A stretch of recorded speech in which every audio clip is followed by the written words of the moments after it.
Buenas noches. Hoy el horario. Caníbales en la Argentina. Aunque usted no lo crea, hay caníbales en la Argentina. Hubo caníbales en la Argentina. Hoy en Crónicas de Terror presentamos una historia real.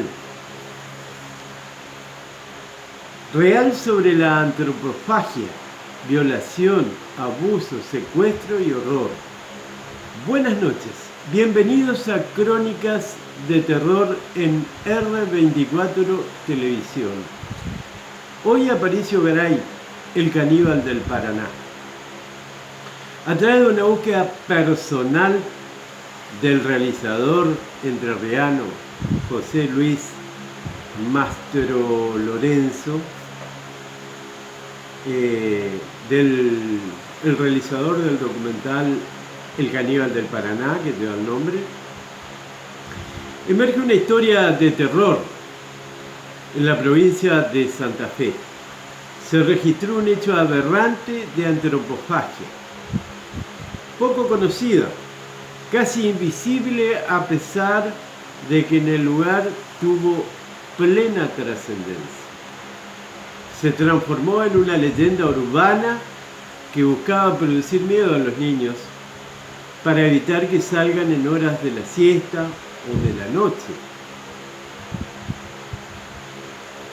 Se buscaba evitar también que anden solos y por lugares desolados.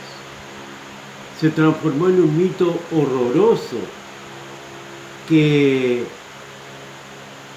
tiene como protagonista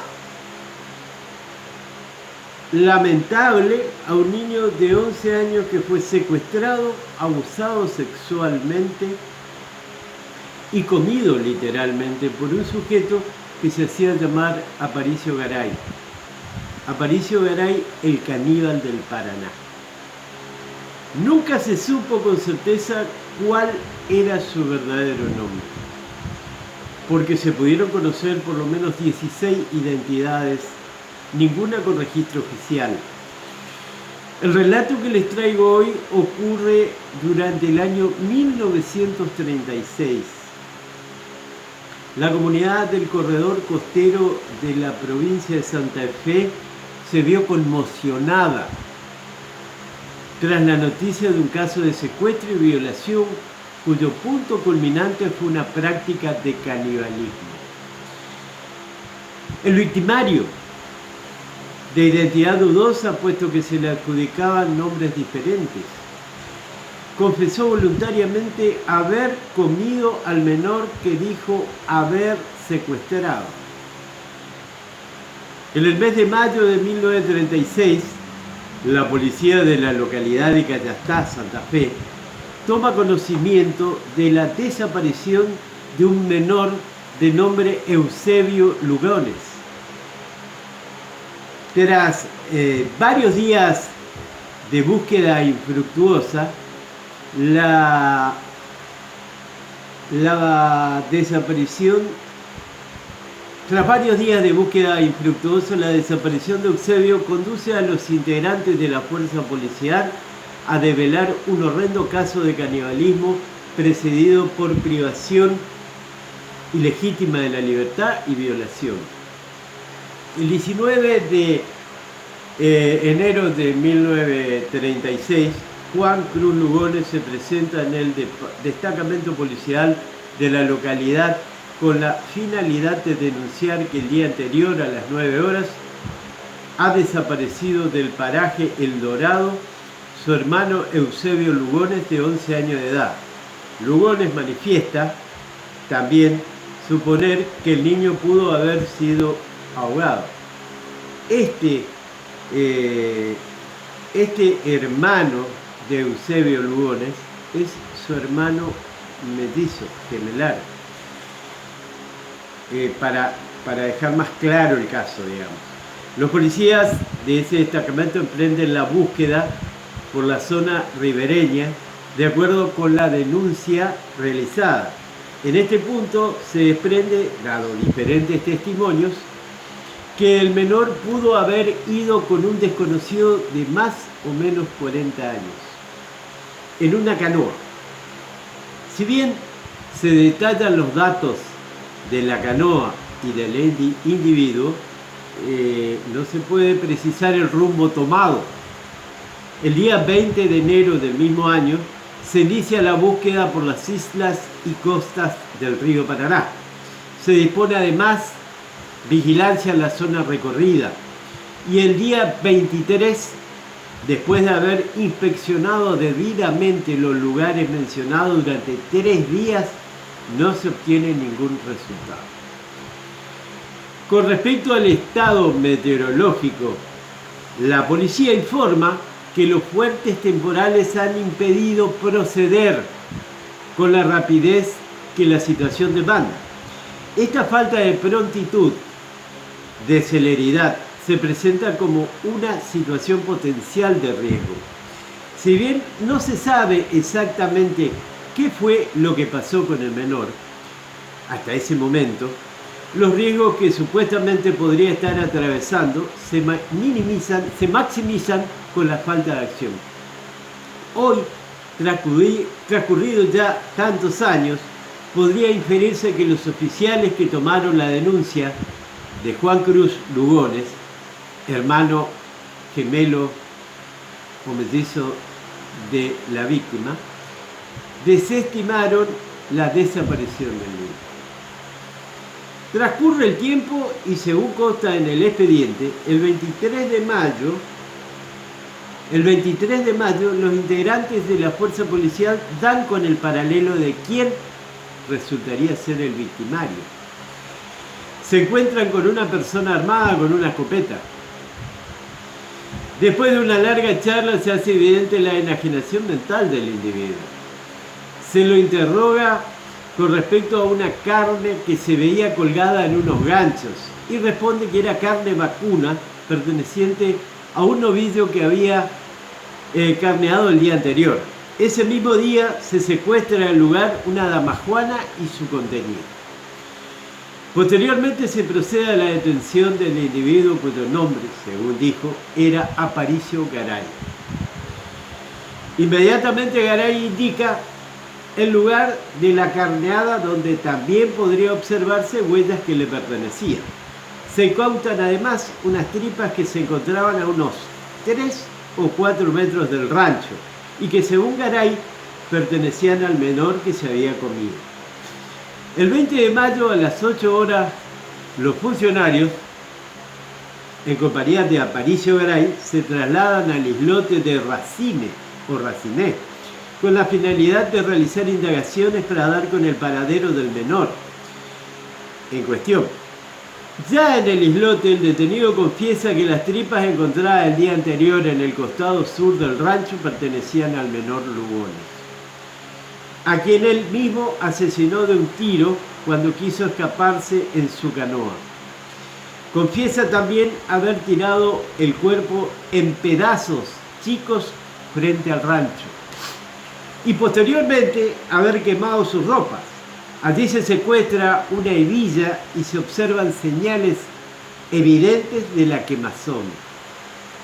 Garay señala además un lugar donde se observan pastos manchados con sangre e indica que allí fue donde despedazó a la criatura. Tras varias horas de búsqueda del cuerpo, se secuestra del fondo del río, más o menos a 6 metros de la orilla, la parte correspondiente al cráneo que se ve serruchado en la parte frontal y en las mandíbulas. Se incautan por otra parte huesos completamente desprovistos de carnes y serruchados en su totalidad.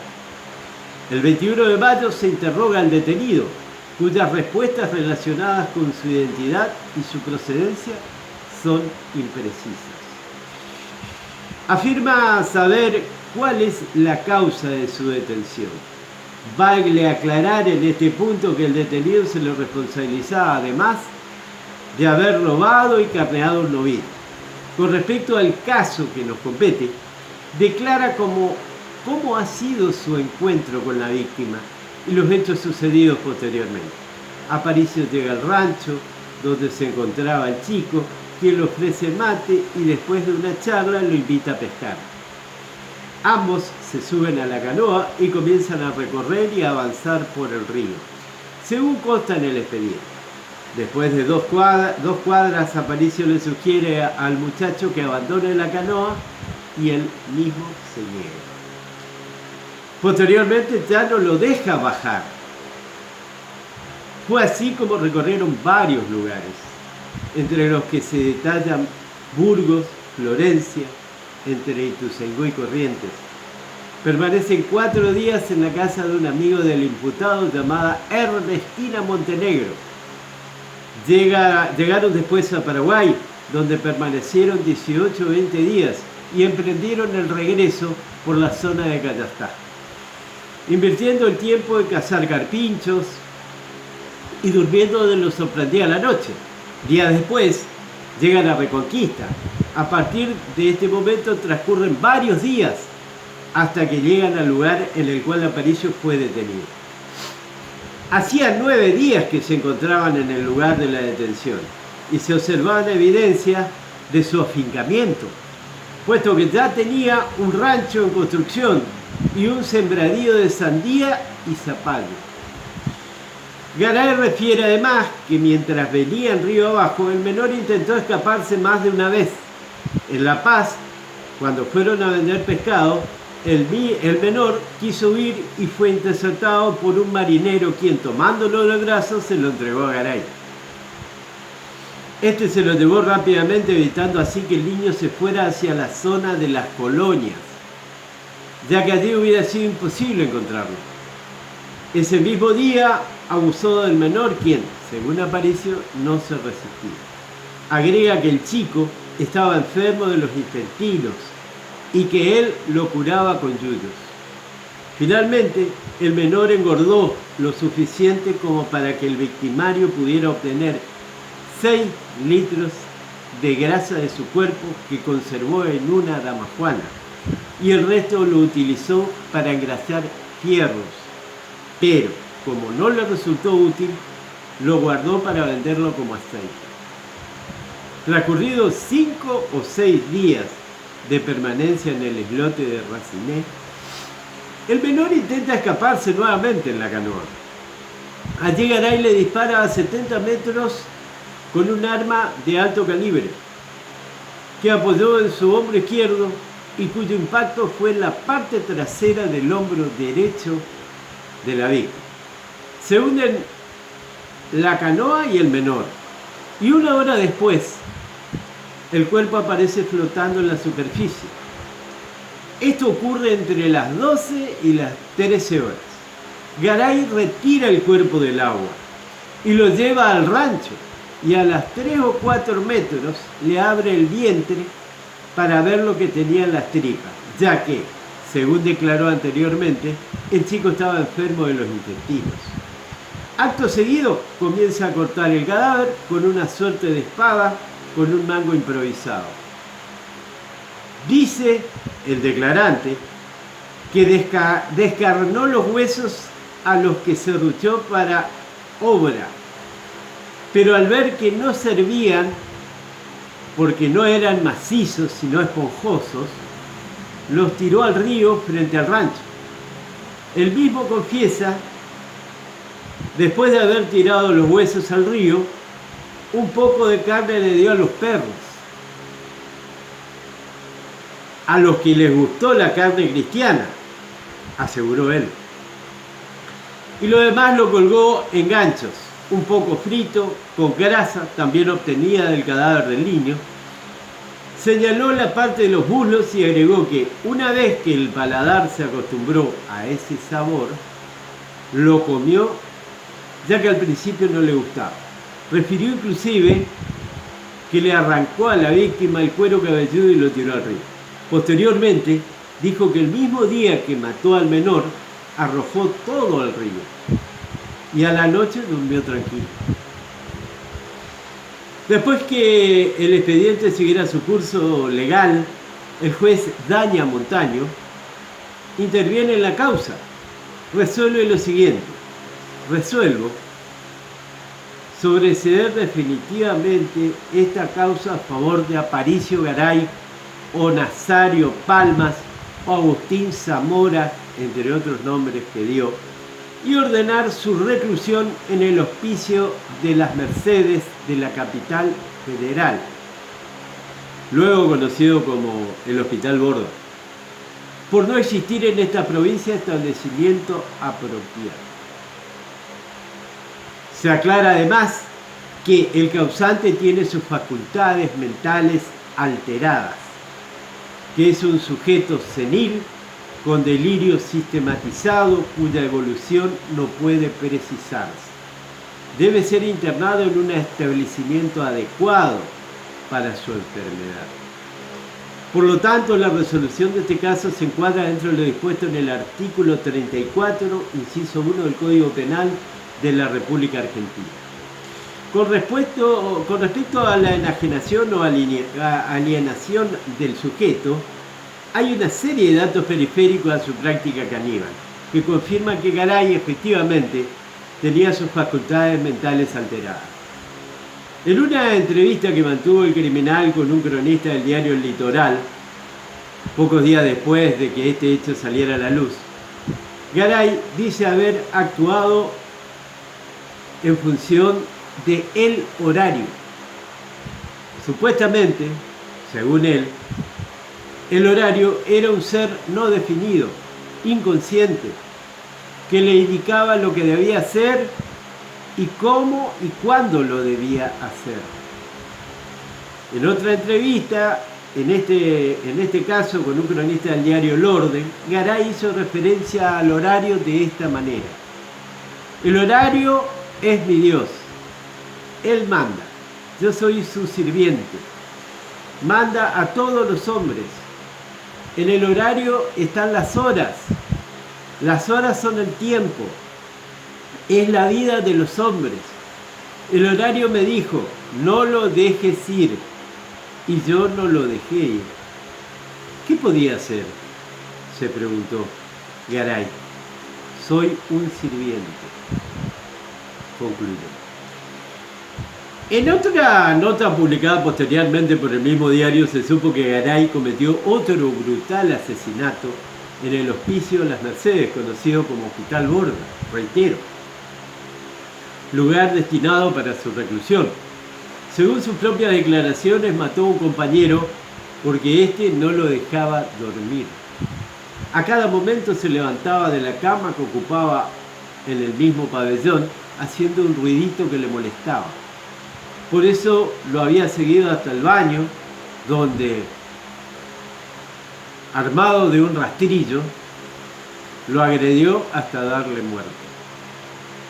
Estas fueron las últimas noticias que se han tenido con respecto al paradero del asesino. Nunca más se supo de él. En la actualidad, los familiares del menor asesinado viven en la localidad de Cayastá. Si bien el caso tuvo en su momento una repercusión asombrosa y masiva, para los familiares de la víctima representa no solo un recuerdo doloroso, sino además un evento que los ubicó en un lugar de exposición que no les es grato ocupar. Sabemos de modo fehaciente la reticencia que manifiestan cada vez que el caso de Aparicio Garay es mencionado en alguno de los medios de comunicación o en cualquier tipo de charla. Un vecino recuerda el caso de Aparicio como una de las tragedias más cruentas que le ha tocado vivir a lo largo de su vida. Nació en 1915 y radicado en la zona hasta la actualidad. Rememora sin dificultad aquel nefasto año de 1936. Con sus 95 años, en ese momento, puede dar una descripción de Garay que coincide ampliamente con las fotografías publicadas en los medios. Lo único que nos aclara que en las fotos Aparicio se ve más alto de lo que en realidad era. Y eso que yo mismo lo vi con cadenas cuando lo trajeron para que lo viéramos los del pueblo.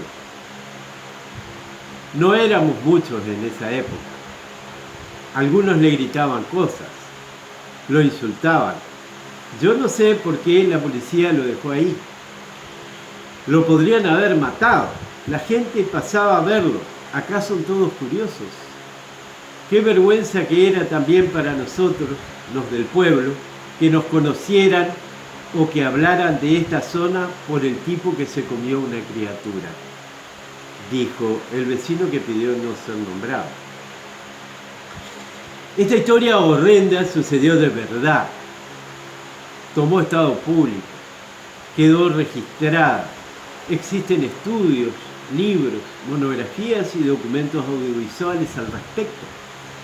Tiene expediente policial, judicial y fue juzgado.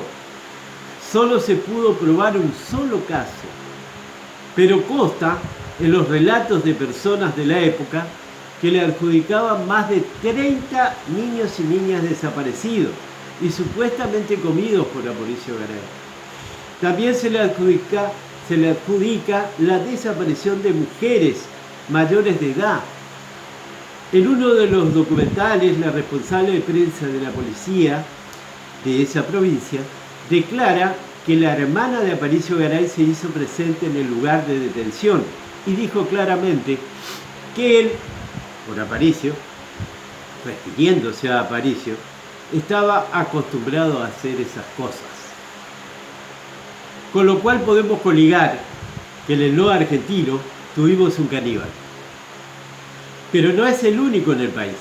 También hay registros de antropofagia o canibalismo en la Patagonia, donde desaparecieron turcos mecachifles, como lo denominaron. A los inmigrantes árabes que venían en busca de trabajo con habilidades propias para desarrollar la venta callejera.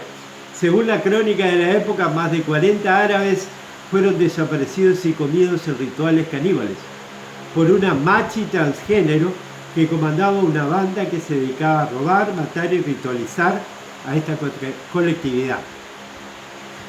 La brutalidad con que fueron detenidos por la policía produjo la detención del comisario y toda la comisión policial. De la machi no se supo más nada. Huyó, nunca fue detenida. Son historias registradas, no hay ficción. El abundante material se encuentra a la vista y puede ser comprobado cuando cualquiera de ustedes lo requiera.